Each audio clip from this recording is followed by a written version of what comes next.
And for our final story for this 67th edition of the Rolling Stone, it takes us to HBO, because wouldn't you know it, tomorrow, from this recording, so Saturday, August 1st, Megan Rapinoe will be hosting a special on all HBO platforms. Megan Rapinoe, the captain of the U.S. women's soccer team, yes, the pink-haired wonder herself, will be hosting a special on all HBO platforms called Seeing America with Megan Rapinoe, and which, according to Rolling Stone, quote, will feature the athlete in conversation with U.S. House of Representatives member Alexandria Ocasio-Cortez, Pulitzer Prize-winning New York Times journalist Nikole Jones, and Peabody Award-winning comedian and television host Hasan Minhaj. The quartet's dialogue will center around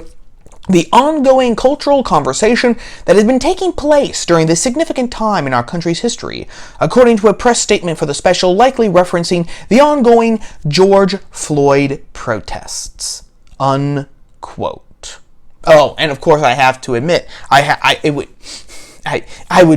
would be a gross oversight on my part if I did not quote what Rapinoe said in answer to people asking her about this special. Rapinoe said, "It is an honor to host a show with a critical conversation between some of America's most innovative thought leaders. I am so thankful to HBO for providing such a powerful platform for this important dialogue." Oh, barf. In the first place, the ongoing cultural conversation that has been taking place during this significant time in our country's history? If toppling statues, if beheading statues of Junipero Serra, if burning down churches in California and Florida, if causing $23 million worth of damage to cities like Portland, if telling residents of apartments that are situated above a Starbucks to get out of their apartments and head for the hills because the mob is going to completely loot and plunder said Starbucks, if throwing Molotov cocktails and explosive devices at the federal courthouse in Portland, if that is all considered a cultural conversation, then sure, I guess we could say that we've been having a cultural conversation since the end of May. It all depends on your point of view, right? One man's terrorist is another man's freedom fighter. Isn't that what they used to say? Back when we used to talk about the Afghanistan war and the Iraq war and all that good stuff? That's the first thing. In the second place, you might be wondering, what qualifications do any of these people have to talk about what is going on? Okay, Megan Rapinoe, a millionaire celebrity soccer player. Alexandria Ocasio-Cortez, I'm not sure if she's a millionaire yet. Give her a few more terms in office and I'm sure she'll get there. But elite and celebrity member of Congress. Nikole Jones, elite member of the New York Times and the brains behind the 1619 Project. And the same Hasan Minhaj, the only one on this list with whom I do not have an immediate identification mark in my head when I hear his name, but who is, I found out that, he is of Indian ancestry, and apparently he is a quote-unquote comedian, which probably means, that his acts are all about how dumb Midwestern life is in the United States. What do all these people have in common? Because like I said again, they're all elitists. Okay? They don't know, they don't have the first clue about what's going on in Portland. They don't have the first clue what's going on in any of these towns where insurrections and riots have happened. They haven't gone to Minneapolis and see the damage. They haven't talked to Black Americans living in Minneapolis whose businesses have been destroyed, whose way of life has been destroyed, who have absolutely no clue what they're going to do because the city has basically succumbed to anarchy. They haven't talked to any of these people, and none of these people, Rapinoe, Cortez, Minhaj, Jones, they're not normal people.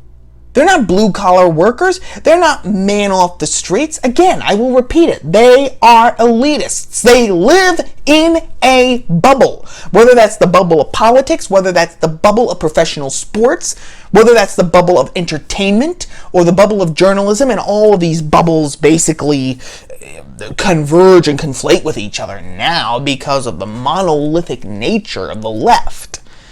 So what ties them all together? You guys already know. I know that you guys already know. It's intersectionality. Critical theory is what ties all of these people together. Megan Rapinoe is a lesbian. Ocasio-Cortez is a Latina. Nikole Hannah-Jones is a black woman. Okay, actually, all three. Rapinoe is a lesbian woman. Duh. Although now, of course, since, womanhood is not dependent upon your private parts or your chromosomes, I suppose we could have male lesbians now. That's really progressive. I ought to suggest that on social media. Or Cortez is a female Hispanic. Nikole Hannah-Jones is a black female reporter, and Hasan, he's, again, a Muslim of Indian descent here in America. It's all intersectionality. All of these people, according to critical theory, which is now the public religion of our country. Let's just call it for what it is. It is the public religion of our country.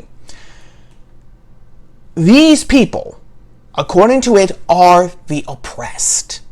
Never mind that they are at the pinnacle of society. Never mind that some of them, like Minhaj and Rapinoe, have more money than most of us could ever even dream about. Never mind if some of them, like Cortez and Jones, have reached the heights of influence and power, which very few of us will ever see. Member of Congress, member of the New York, high-ranking member of the New York Times editorial board. Okay, these are some of the most powerful positions in our country today.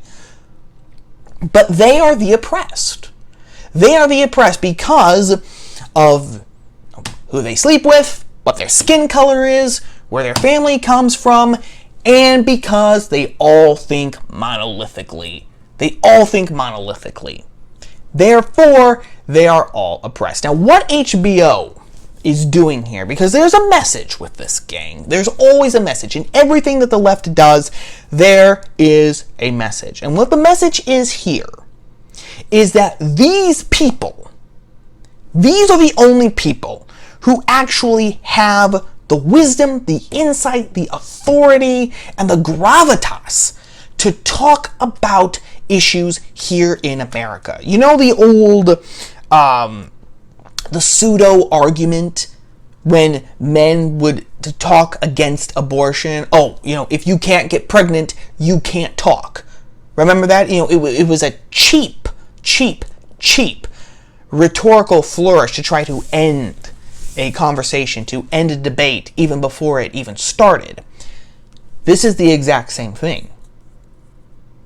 Because what HBO is saying, by having all these people here, I'm sure it's also for the ratings, because all of these people are very well known, and so they're going to bring in the viewers. I'm sure that that's part of it too. But what the ideological message is, the ideological message that HBO is sending, is that unless you manage to check off a certain number of required boxes in intersectionality, and unless you think the correct way, your opinion about what's going on in America, what's wrong with America, what America needs to do, basically your opinion about anything is worthless.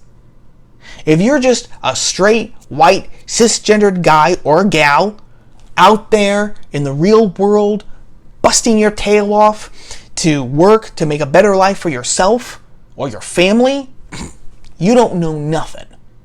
You don't know anything. That's true even if you are a progressive, even if you are an ideologue, even if you hang on every single word that falls from the lips of these people. And if you think the wrong way, well, I mean, you might as well just cast yourself into the outer darkness right now and save them the trouble. Because if you force them to do it, well, that's just another example of emotional energy that you have demanded that minorities expend to clean up your mess, which just proves your racism again.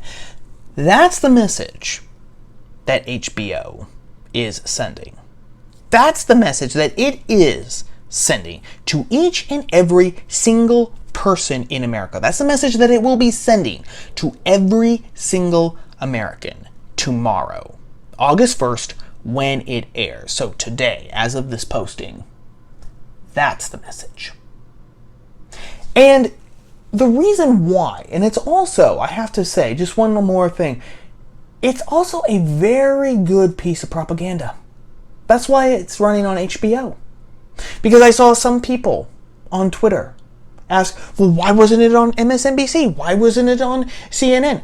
Because people don't watch MSNBC and CNN. By having it on HBO, they're hoping to get more and more people sucked into it, where the words can be and the ideas can be planted, and then it can do its work. That's what's happening here. That is why that's how this makes sense, and that's why this is being done.